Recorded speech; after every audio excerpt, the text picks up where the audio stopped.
Adieu São Miguel, bonjour Pico.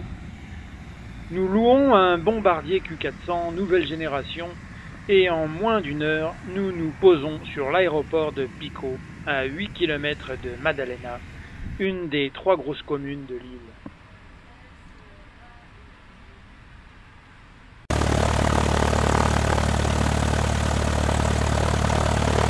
Pico, merveilleuse Pico.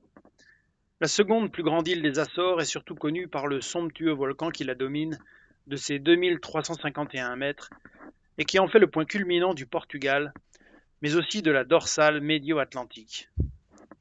Célèbre aussi pour son vin blanc liquoreux, qui eut son heure de gloire à la cour de Russie et qui pousse dans des terrasses entourées de murets basaltiques. Enfin, Pico conserve encore les vestiges d'une longue tradition de chasse à la baleine, dont nous aurons l'occasion de reparler plus tard avec le fameux musée de Lajes do Pico. Nous traversons l'île pour nous rendre à notre studio Casa dos Felipes, sans oublier de s'arrêter au pied du mont Pico, m'étant juré de le gravir pendant le séjour. Moi je l'ai mon plus chaud. Regarde. Ah ouais, celui que je t'ai acheté. Je l'ai emmené. Voilà, je vais mettre ça. Parce que ça c'est chaud. Hein.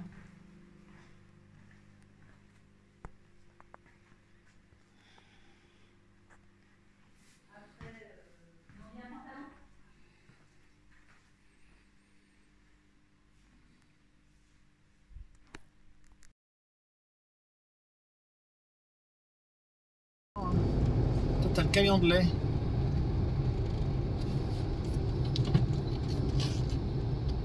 Vas-y doucement hein. Ouais. Parce que là tu les pousses au cul les vaches. Journée repos en ce 31 juillet, repérage pour moi de la course de demain et pour l'eau de ces plongées à São Roque. Putain. Va doucement, tu la folles, Elle te tonche la voiture. Ouais, c'est un peu con. Filme, l'autre, tu filmes quoi là? T'as Bah, le film de filmer, tableau de bord. J'ai vu ça. Là, t'as le film de tableau de bord. Vachement, tu la sens vachement intéressée. Allez cocotte.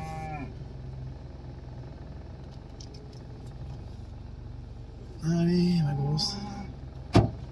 Ah ça c'était sa queue. Elle passe par là, super. Renseignement pris à Casa Montana, j'ai peut-être un créneau pour demain pour gravir le Pico. On recommande évidemment de prendre un guide moyennant de 50 à 75 €. Mais il reste toujours quelques places si l'on veut y monter non accompagné, à condition de venir tôt. Nous terminons la journée après repérage des plongées du lendemain dans la piscine naturelle de São Roque. Après bien des tergiversations pour trouver un guide soi-disant obligatoire, je décide de partir sans, profitant d'une magnifique journée, pour gravir seul le point culminant du Portugal, j'ai nommé le mont Pico.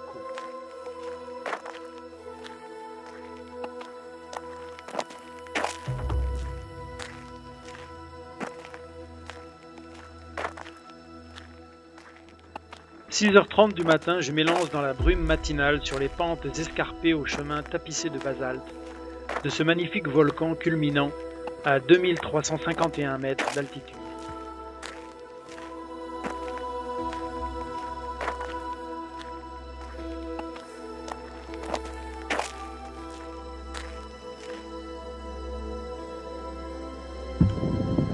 Ouais, je pense qu'on n'arrive pas loin de la caldeira.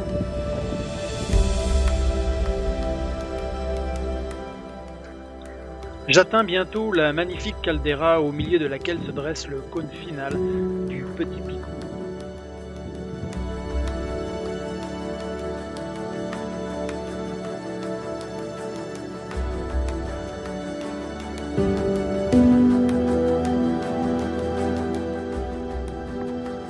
La vue sur la mer est à couper le souffle.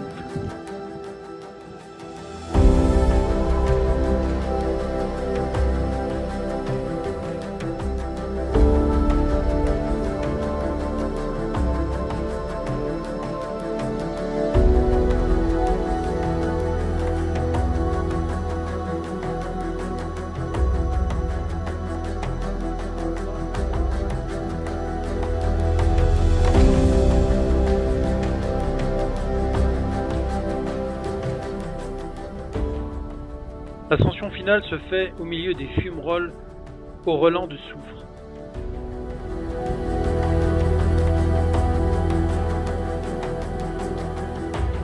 Voilà, 9h10.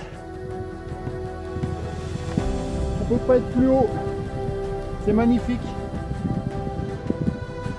J'ai mis 2h10 pour avoir cette vue incroyable.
Wouhou!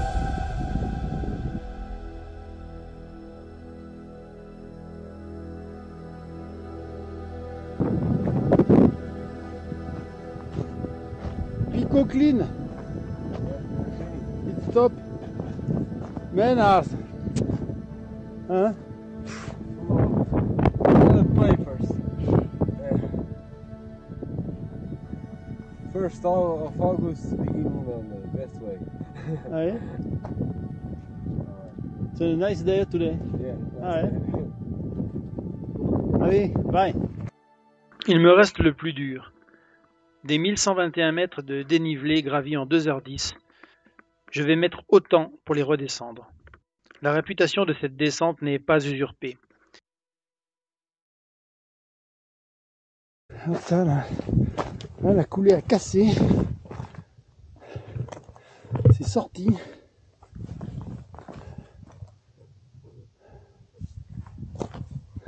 Marrant. Magnifique dorsale basaltique qui se prolonge jusque là.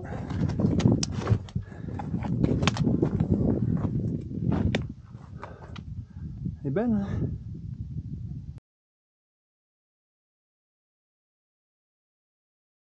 Voilà, il nous reste ça. C'est beau ça. Bon, bah, la descente est réputée mortelle et elle est bien mortelle. Enfin, surtout pour un jeune de 61 ans qui sort d'une opération du genou. Là, c'est chaud quand même. Hein. J'ai manqué au moins 4 fois de me fracturer le coccyx. Je me suis récupéré, je sais pas comment. Ah ouais, elle est costaud la descente. Très très costaud. Oh putain. Le bonheur. Le bonheur. Bon ben voilà, il est 11h. Je suis en bas. J'ai mis 4 heures pour faire donc la montée, la descente. La nana avait l'air surprise à l'accueil. Elle m'a filé mon certificat de comme quoi j'ai bien grimpé le Pico. Je suis bien content. Bon bah je vais essayer de faire du stop pour rejoindre l'eau qui plonge à Sao Roque. Par là-bas. Le stop fonctionne à merveille. En moins d'une heure, mes jambes se reposent dans la fraîche piscine d'eau de mer et je retrouve Laurence qui termine ses plongées.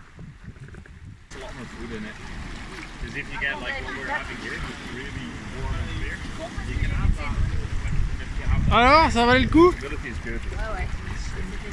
C'était chouette. C'est vraiment très joli. Vous avez vu quoi? Vous avez vu quoi? Des pieuvres, Ah ouais? des pieuvres, des étoiles de mer glaciaires. Je crois que c'est des mostels, j'en suis pas sûre. Et, C'est avec des babines, et en poisson? des mostels, des mérous. Vous êtes descendu à combien? Ah, voilà. Pas grand chose, pas plus de 20 mètres. Ah ouais. Et tout ça à 20 mètres? Ouais, même moins. Il y a tout ça juste devant là sur le côté à droite. La pieuvre, je crois que je pourrais te le montrer, elle est toujours au même endroit. Parce que en fait, on a repassé ce matin, on l'a vu aussi. Ouais. Au XIXe siècle, l'Arès do Pico fut un des plus grands ports baleiniers des Açores. La chasse aux cétacés fut toujours artisanale, l'approche se faisant sous voile et le harponnage manuellement, s'arrêta en 1987 pour laisser la place aux activités touristiques de whale watching. Sur les 81 espèces existant dans le monde, 28 pourront être découvertes aux Açores. Le mois d'août restreint encore un peu ce choix où seuls les dauphins et quelques cachalots pourraient être vus. Nous aurons la chance lors de cette sortie de voir 5 espèces de dauphins. Nous partons à une vingtaine de kilomètres des côtes de l'Arès pour 4 heures magiques. The back of the boat is the calmest part of the boat. The sea changed a little bit while we were coming inside, so there's a little bit of wind already. It's nothing special, but it's a little bit of wind that it's coming. It can be more during our trip, and it can change for less.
Le premier groupe de dauphins ne se fait pas attendre.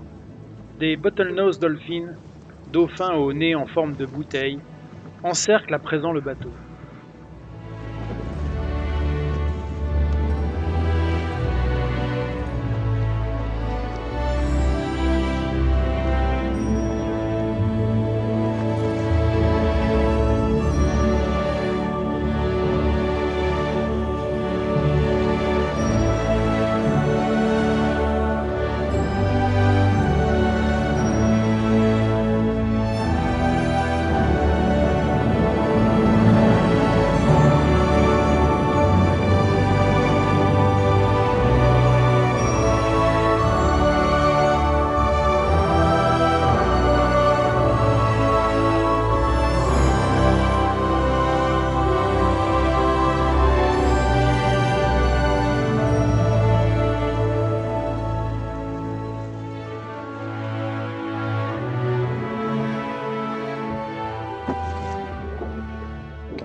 Et quand il n'y a plus rien à voir, on tente l'écolocalisation.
Et pour terminer cette belle journée, le Mar Sushi Terrace nous accueille pour un repas japonais aux produits açoriens.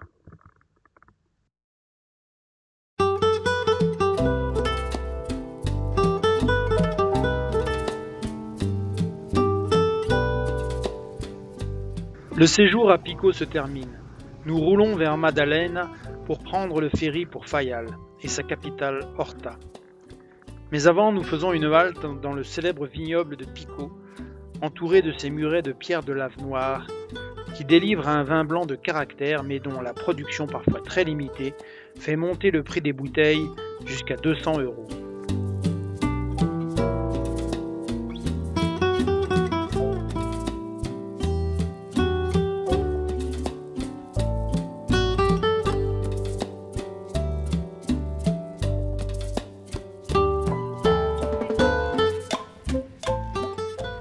Nous préférons alors profiter de la gratuité des splendides piscines naturelles et de l'incroyable gentillesse des habitants.